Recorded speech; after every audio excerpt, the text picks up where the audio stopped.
Thirthahalli to Kadubeesanahalli traffic jam every day, bumper to bumper 5 kilometre. Police ಏನಕ್ಕಿದ್ದಾರೆ ಗೊತ್ತಾಗ್ತಾ ಇಲ್ಲ. Police ಇಲ್ಲ ಅಂದ್ರೆ ಮೇ ಬಿ ರೆಡ್ಯೂಸ್ ಆಗ್ಬೋದು ಟ್ರಾಫಿಕ್.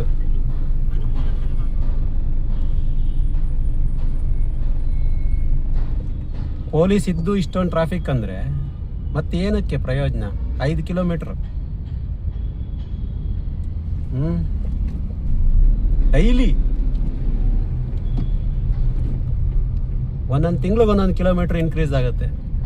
ಇವತ್ತು ಫ್ರೈಡೇ ಆದರೂ ಫುಲ್ ಟ್ರಾಫಿಕ್. 4 ರೋಡು ಟ್ರಾಫಿಕ್ ಬೆಳಗ್ಗೆ ಸಂಜೆವರೆಗೂ. Service road, main road, 4 line busy.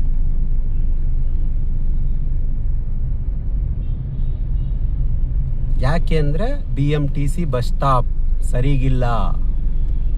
BMTC bus stop ಕಾಡುಬೀಸನಹಳ್ಳಿಯಲ್ಲಿ ಅವ್ರು ನಿಲ್ಲಿಸೋ ಒಂದು ಸ್ಟ್ರಕ್ಚರ್ ನೋಡ್ಬಿಟ್ರೆ ಒಂದು ಬ್ಯಾಕ್ ಒಂದು ನಿಲ್ಸಲ್ಲ, ಒಂದ್ರ ಪಕ್ಕ ಒಂದು. ಆಮೇಲೆ ಈ ಔಟ್ಸೈಡಿಂದ ಬರ್ತಕ್ಕಂಥ 14 ಮೀಟ್ರ್ ಬಸ್ಸು. ಇವ್ರಿಗೆಲ್ಲ ಪೀಕ್ ಅವರ್ಸಲ್ಲಿ ಹೇಗೆ ಅಲೋ ಮಾಡ್ತಾರೆ? ಎಷ್ಟೆಷ್ಟು ದುಡ್ಡು ಇಸ್ಕೋತಾರೆ ಇವ್ರ ಹತ್ರ ಪೀಕ್ ಅವರ್ಸಲ್ಲಿ ಬರಲಿಕ್ಕೆ?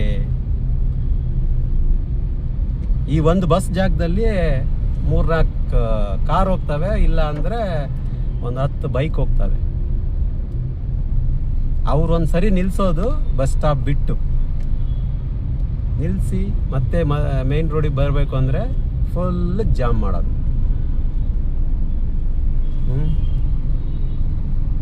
ನೋಡಿ ಈ ಪರಿಸ್ಥಿತಿ.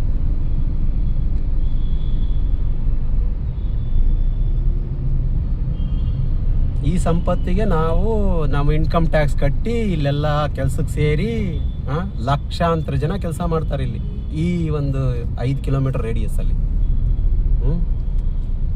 ಲಕ್ಷ ಜನ ಬಾಯಿ ಮುಚ್ಕೊಂಡು ಫಾಲೋ ಮಾಡಿಕೊಂಡು ಇದನ್ನೆಲ್ಲ ಅನುಭವಿಸ್ಕೊಂಡು ಹೋಗ್ತಾರೆ. ಇಲ್ಲಿ ನೋಡು, ಒಬ್ಬ 2 ವೀಲರ್ನ ಆಡಿಸ್ತಾನೆ ಒಳ್ಳೆ ಆ ಕಡೆ ಈ ಕಡೆ.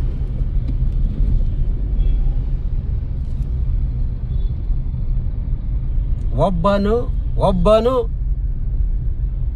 ವಾಯ್ಸ್ ರೈಸ್ ಮಾಡೋಕ್ಕೆ